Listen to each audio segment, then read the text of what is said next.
Welcome to channel Make your insight to the Australian visa system.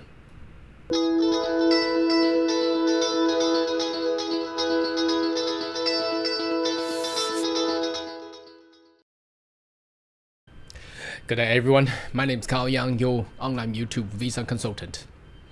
Are you interested about migrate to Australia? Why don't you consider to subscribe to my channel and turn on the bell on the side, so once we have all the updates and news, you'll be the first one of getting all the insight.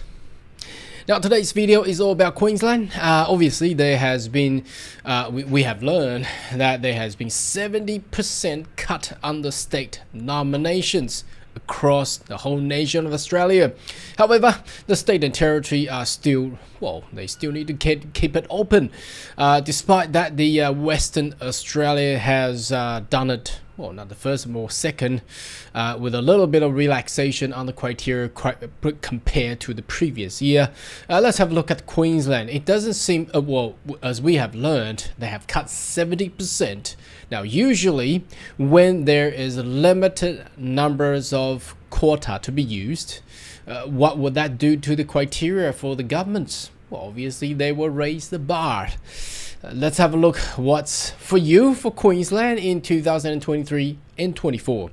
So we have learned, received information that the Migration Queensland is now opened on the 5th of September, starting from 5th of September 2023. And there's numbers of a pathway that we are going to go through today. Now you may want to have a Google and you will find this web page here and go through each of these links, which because they are vital.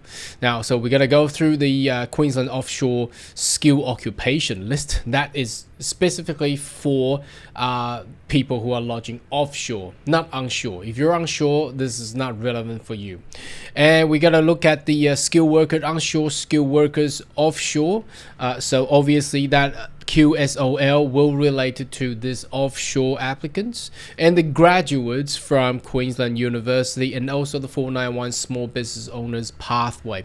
Now first of all, let's go into the occupation list. So this again, this is only for the offshore, as we have read from the information here. He says the Queensland Offshore Skill Occupation list. However, when we click on it, I think they have missed the word offshore. The 2023-24 Queensland skill, well, not offshore, occupation list. Well, but it does say this is for skilled workers living offshore only. So and if you're onshore or you're a graduate, obviously you are all the occupation you can actually access with. So this is actually stated in this legislative instrument. So what do I mean by all the occupation? Well, that's almost every occupation. If you're coming as an international student, that's all in there. So I'm not gonna bother to go through, which is obviously all the way down here. I think it's 200 or 300 of them.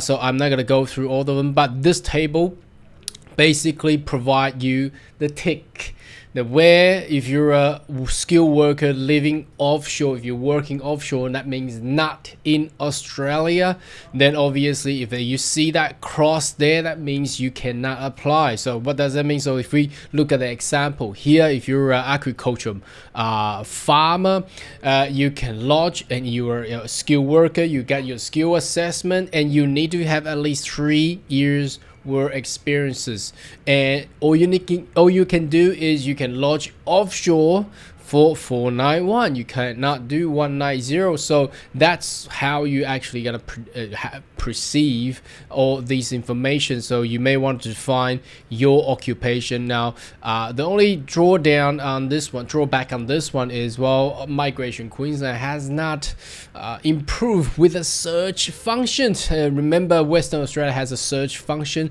mimic the South Australia, and also I think who did it too, New South Wales, but Queensland hasn't done it. So all you need to do is use your mouse and cursor, scroll down, or perhaps you punching Control F for finder, and then just punching your occupation. Then you find a specific occupation. For example, if you are a nuclear medicine technologist, well, great. If you got 3 years work experiences, it's open for you in both 190 and 491. So that's how you view them. Okay. Now the next one we're gonna look at is the graduate. So there has been a lot of international student heading to Queensland. If you have studied in Queensland, and this is for you. So let me go through one by one the criteria. So you need to have at least points of 75 or higher for 190 pathway. That's inclusive of state nomination point. That's 5 points. So you need to at least have 70 points, and you need to have 65 points at least for the 491 pathway. So that brings down to about 55 for inclusive the state nomination point. You need to have a competent English. You need to be living in Queensland on the occupation. Remember this one. This is exactly what we have saw right up here. Legislative instrument 19/05051. It's exactly the same. So what are the occupation there? That's basically everything. Okay, for 190 pathway and regional with the same occupation listed. Now the key here, apart from the points that you require, it's not really high, as long as you can get IELTS, well, not 7, but most of the all plus skill work experiences in Queensland for at least 12 months, you should be able to get yourself into those points there.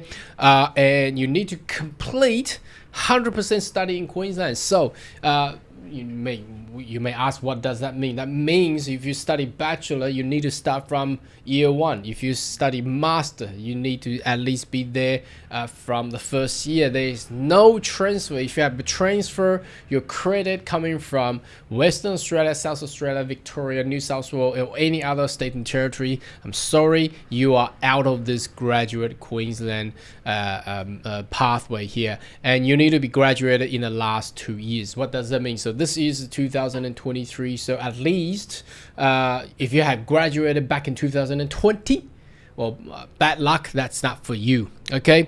Additional eligibility criteria for the specific each graduate pathway. So if you completed a doctor degree, PhD, you have positive decision or thesis, had a job offer. A job offer is not required. Here we go. A job or job offer are not required. Well, the English should be is, right? Not are.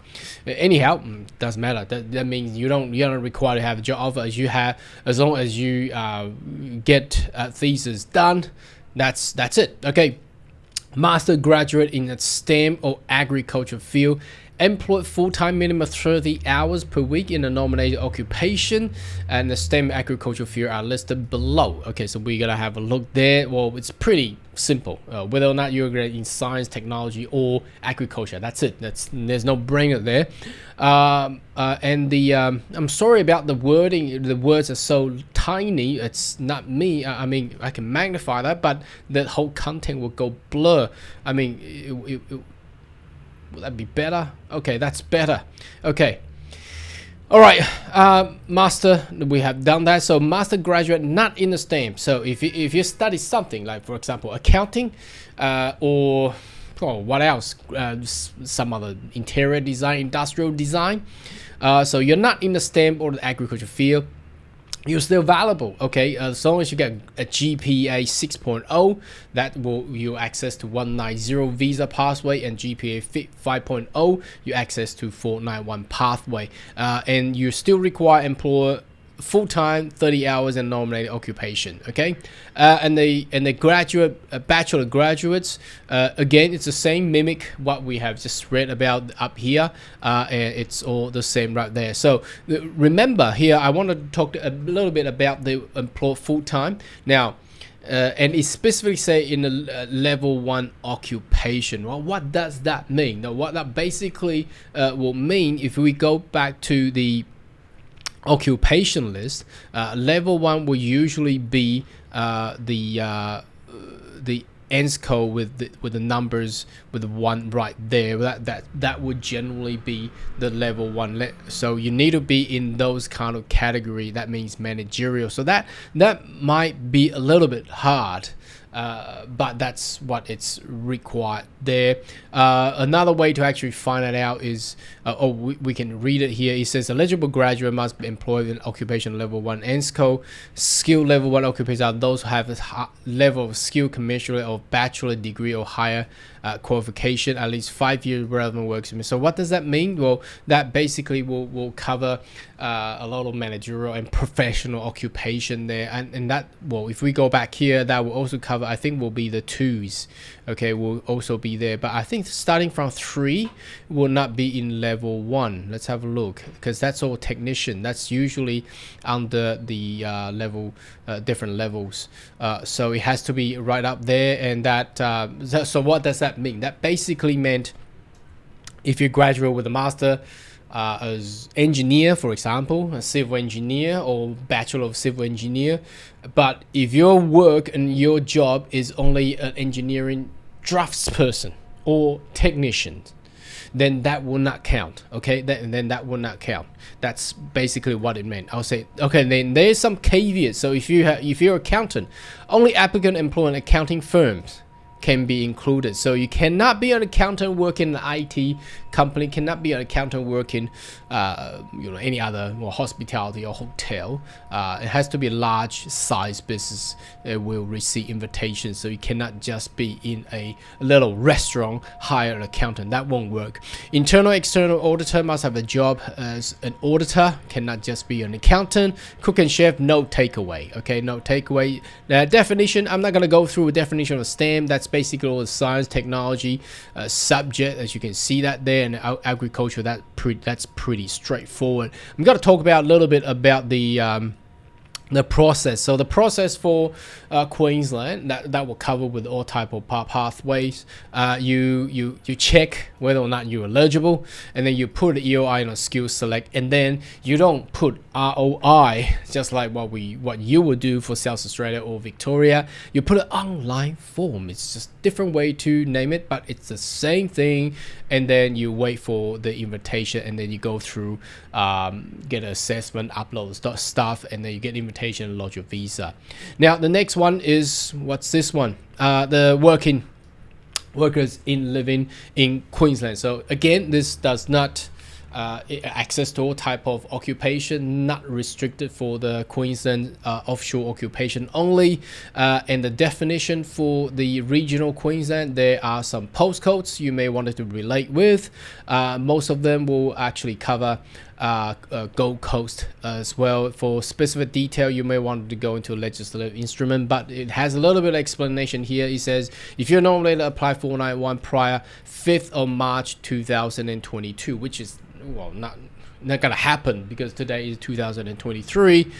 So they were different postcodes. So this is really redundant. They should really remove this. No one's gonna, well, unless there's still people waiting back with the nomination back then. I don't think so. Okay, if you're granted a 491 visa prior 19 November 2019, Gold Coast is not eligible region, which is not gonna bother us anyway, because 2019, come on, that's pre-pandemic. Okay, eligible criteria, you need to have at least 65 points, positive skill assessment under 45, minimum English requirement of a competent, and here are the differences between 491 and 190 for working and living in Queensland. The 190, you need to get 75 points, and 491 is 65 points. So that's the same, matching with what's required for the graduate in Queensland. Occupation, it's the same thing. Competent English, same thing. Work experiences, let's have a little read. You must provide evidence that you're living in Queensland, undertake a full-time post-qualification employment, minimum of 30 hours for 3 months immediately before the EOI. So you need to have 3 months of work experiences. That's right after skill assessment. Now for 491, you need to provide evidence that you're living in regional Queensland, have full-time, again 30 hours per week, and working in a closely related occupation, and there's no 3 months requirement here. Evidence of ongoing employment, so you need to have a further 12-month employment, well, contract or offer, and that's further 12 months, and for the 491 employment in regional Queensland for the further 6 months. So I don't know, not too sure why they don't put bold on this one. So one is 12, 1 6. That's the differences there. It must committed to work and working in Queensland for the next 2 years, and this one must committed to working there for 3 years, because 491 require 3 years and then transfer to 191 visa. Caveat, it's similar. So accountant, again, you need to work in an accounting firm or a large scale business. It's the same as what we have gone through, and so on and so forth. Now the next one is obviously work and live offshore, not in Australia. So again, this is all the same, so I'm gonna skip that. You need to have a test result of at least 65 points, and again, let's have a read on the tables below, because that provide more detail there. Again, there's points for 190 and 491 is the same. One is 75, the other one is 65. Okay, 75 and 65. And the occupation, here's the only differences. The occupation is you can only access to the QSOL, not the full scale of occupation.